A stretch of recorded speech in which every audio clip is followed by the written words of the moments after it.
வணக்கம் ஃப்ரெண்ட்ஸ், எல்லோரும் எப்படி இருக்கீங்க? நான் சூப்பராக இருக்கேன்.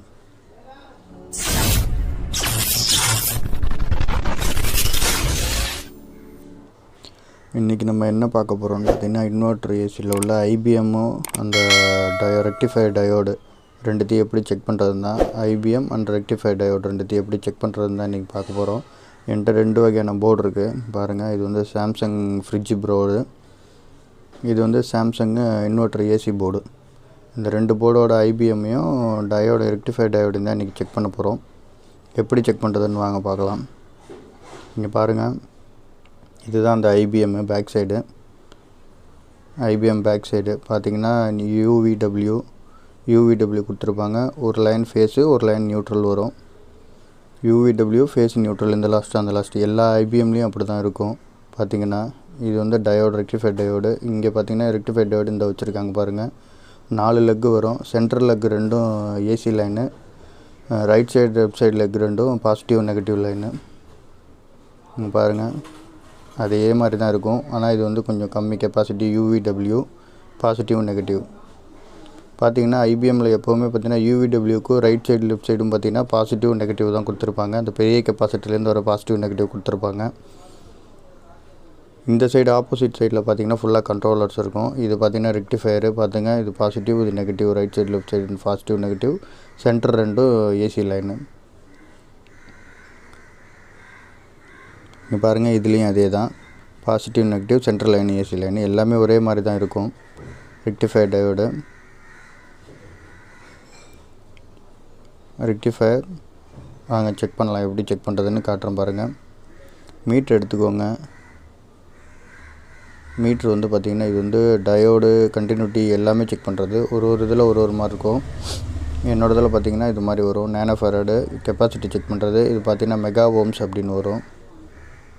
பார்த்திங்கன்னா உங்கள் இதில் கிலோ ஓம்ஸ் இல்லை மெகா ஓம்ஸ் அந்த மாதிரி இருக்கும்.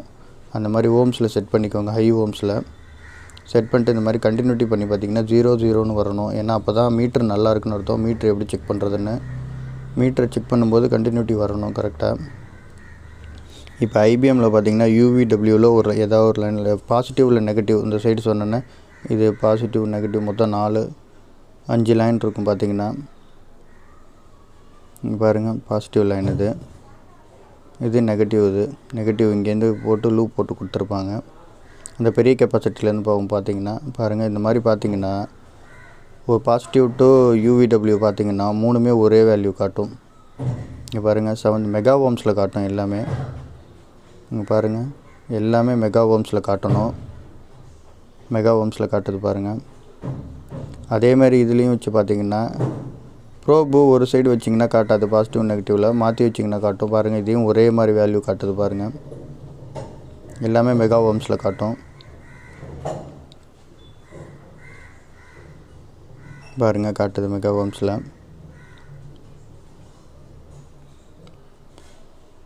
பாருங்கள், ஒரே மாதிரி வேல்யூ காட்டுது பாருங்கள். எல்லாமே இந்த மாதிரி காட்டணும். இதுமாதிரி ப்ரோபை மாற்றி வச்சிங்கனாலும் காட்டாது சில இது. இங்கே பாருங்கள், ஒரே மாதிரி வேல்யூ காட்டுது பாருங்கள்.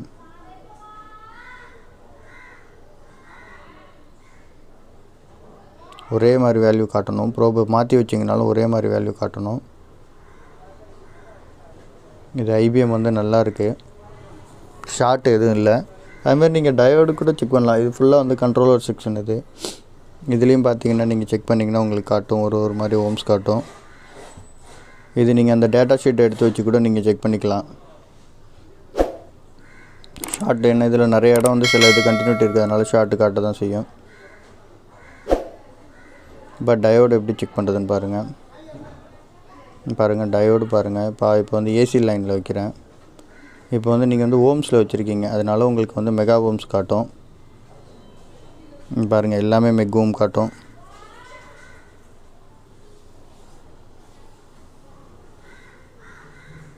ஷார்ட் இருந்தால் பார்த்திங்கன்னா உங்களுக்கு 0 லெவலில் இல்லை 1 ஓம் 2 ஓம் காட்டும். இப்போ இதில் வந்து ஷார்ட்டெல்லாம் இல்லை, அதனால் எல்லாமே வந்து உங்களுக்கு மெகா ஓமில் காட்டுது. நீங்கள் ப்ராப்பராக செக் பண்ணணுன்னா டயோடில் வச்சு செக் பண்ணணும். டயோடில் மாற்றி வச்சு செக் பண்ணிங்கன்னா உங்களுக்கு கரெக்டாக தெரிஞ்சிடும். இதிலே கண்டுபிடிக்கலாம். பழகிடுச்சுன்னா உங்களுக்கு கண்டுபிடிச்சிக்கலாம். அப்படி இல்லைன்னா நீங்கள் வந்து டயோடில் வச்சு செக் பண்ணுறது உங்களுக்கு நல்லது. பாருங்கள் டயோடுக்கு மாற்றிட்டேன். டயோட் சிம்பிள் வந்துருச்சா, டயோடுக்கு மாற்றிட்டேன் பாருங்கள். இப்போ வச்சு காட்டுறேன் பாருங்கள். இப்போ வந்து ஏசி லைனுக்கு ரெண்டுத்துக்கும் வச்சு பாருங்கள், வராது. இப்போ ஒரு ஏசி லைனுக்கும் ஒரு நெகட்டிவ் லைனுக்கும் வைக்கிறேன் பாருங்கள். அப்படியே ப்ரோபை மாற்றி வைங்க, கண்டினியூட்டி காட்டும். இங்கே பாருங்கள் காட்டுது பாருங்கள், 470 வோல்டேஜ் காட்டுது, 0.47 வோல்டேஜ். அதேமாரி இதையும் திருப்பி வச்சிங்கன்னா காட்டும். ஒரு லைன் தான் காட்டணும், எல்லா லைனும் காட்டக்கூடாது.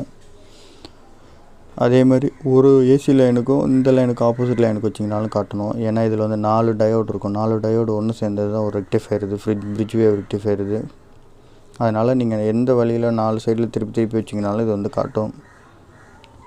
இதுலேயும் இப்போ வந்து டயோடு நல்லாயிருக்கு. இதுலேயே எதுவும் ஷார்ட்டுக்கிட்டு காட்டுனுச்சுன்னா உங்களுக்கு டயோடு போயிட்டுருக்குன்னு அர்த்தம். ஆல்ரெடி ஒரு வீடியோவில் டயோடு ஷார்ட் ஆகி உங்களுக்கு காட்டியிருப்பேன். ஆக்சுவலாக அது வந்து ஐஜிபிடி ஷார்ட்டு, ஆனால் டயோடு ஷார்ட்டான மாதிரியே காட்டிகிட்டு இருந்தது. பாருங்கள் இதுலேயும் அதே தான். இங்கே பாருங்கள், இங்கே ஒரு லைன்லேருந்து இங்கே வைக்கிறேன். இப்போ டயோடில் இருக்குது, அதனால் காட்டாது. மெகா ஓம்ஸ் நம்ம மாற்றிக்கலாம். மெகா ஓம்ஸ் மாற்றிட்டேன். இப்போ பாருங்கள் அதே மாதிரி வோல்டேஜ் உங்களுக்கு வந்து ஓம்ஸ் வந்து காட்டும் மெகா ஓம்ஸில். இது வந்து ஃபுல்லாகவே பார்த்திங்கன்னா உங்களுக்கு ஒரு கோட்டிங் கொடுத்துருப்பாங்க. அதை க்ளீன் பண்ணிக்கோங்க லைட்டாக. அதை க்ளீன் பண்ணிங்கன்னா தான் உங்களுக்கு வந்து காட்டும், கண்டினியூட்டி அந்த இது காட்டும், வேல்யூ காட்டும். இல்லைனா வேல்யூ காட்டாது. எல்லாமே பார்த்திங்கன்னா வாட்டர் போடக்கூடாதுன்னு சொல்லிட்டு ஃபுல்லாகவே ஒரு இது கோட்டிங் கொடுத்துருப்பாங்க. அது இருக்கிறதுனால உங்களுக்கு எதுவும் காட்டாது. நீங்கள் பாருங்கள் 3.7 மெக் ஓம் காட்டுது. இதுலேயும் அதே தான் காட்டுது பாருங்கள். மூணுத்துலேயும் ஒரே மாதிரி காட்டணும். அதே மாதிரி அந்த பாசிட்டிவ்க்கு நெகட்டிவ்க்கு வச்சிங்கனாலும் அதே மாதிரி காட்டும். பார்த்திங்கன்னா இங்கே பாருங்கள், இந்த லைனில் திருப்பி ப்ரோபை மாற்றி வைக்கிறோம். இதுவும் ஒரே மாதிரி தான் வேல்யூ காட்டும், ஆனால் கொஞ்சம் டிஃப்ரெண்ட்டாக காட்டும் வேல்யூ. இங்கே பாருங்கள் இதுக்கு வைக்கிறேன். இப்போ நெகட்டிவ் டு யூவிடபிள்யூ வைக்கிறேன். நெகட்டிவ் டு யூவிடபிள்யூவும் அதே மாதிரி பார்த்திங்கன்னா மூணுமே ஒரே மெகவும் காட்டும், ஒரே மாதிரி காட்டும். பார்த்திங்கன்னா பாருங்கள் ஒரே மாதிரி காட்டுது. இது ஒர்க்கிங் பிசிபி, அதனால தான் வந்து கரெக்டாக காட்டுது. உங்களுக்கு டிஃபெக்டிவ் இருந்தால் உங்களுக்கு ஏதாவது ஒரு லைன் காட்டாது, இல்லை ஏதாவது ஒரு லைன் ஓம்ஸ் வந்து கிலோ ஓம்ஸ் மாற்றி காட்டும், மெக் ஓம் காட்டாது, ஷார்ட்டு காட்டும். அந்த மாதிரி ஓம்ஸ் எங்கே ஏதாவது காட்டுனுச்சுன்னா உங்களுக்கு வந்து ஐபிஎம் ப்ராப்ளம் இருக்குது அப்படின்னு அர்த்தம். ஐபிஎம்ங்கிறது ஒன்றும் இல்லை, நிறைய ஐஜிபிடி ஒன்று சேர்ந்தது தான் ஒரு ஐபிஎம்மு. நிறைய ஐஜிபிடி இருக்கும் உள்ள. அதில் ஏதாவது ஒரு ஐஜிபிடி ஓப்பன் ஆகிடுச்சுன்னா கூட உங்களுக்கு வந்து இது மாதிரி வேல்யூ தப்பாக தான் காட்டும். அதனால ஏதாவது ஒரு லைன் ஐஜிபிடி ஓப்பன் ஆனால் கூட உங்களுக்கு கம்ப்ரஸர் ரன் ஆகாது.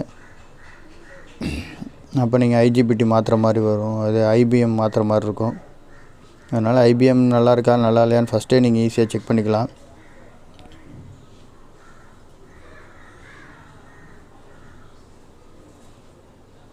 பாருங்கள் இந்த மாதிரி எல்லாமே ஒரே மாதிரி தான் காட்டும் உங்களுக்கு. பார்த்திங்கன்னா ஓம்ஸு ப்ரோபை மாற்றி வச்சிங்கனாலும் ஒரே வேல்யூ தான் காட்டும். அதுமாதிரி பாசிட்டிவ் நெகட்டிவ்க்கு வந்து ஷார்ட்டு காட்டக்கூடாது. அது கொஞ்சம் நேரம் காட்டிட்டு கட் ஆகிடும். ஏன்னா அந்த கெப்பாசிட்டர் வோல்டேஜ் சார்ஜ் ஆகிறதுனால உங்களுக்கு கொஞ்சம் நேரம் ஸ்டார்டிங்கில் கொஞ்சம் நேரம் காட்டும்.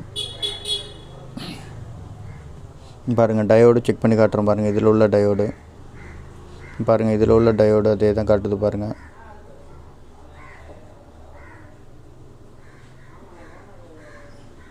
அந்த கோட்டிங் கொடுத்துருக்காங்க, அதனால் இதுலேயும் ஒழுங்காக கான்டாக்ட் ஆக மாட்டேது.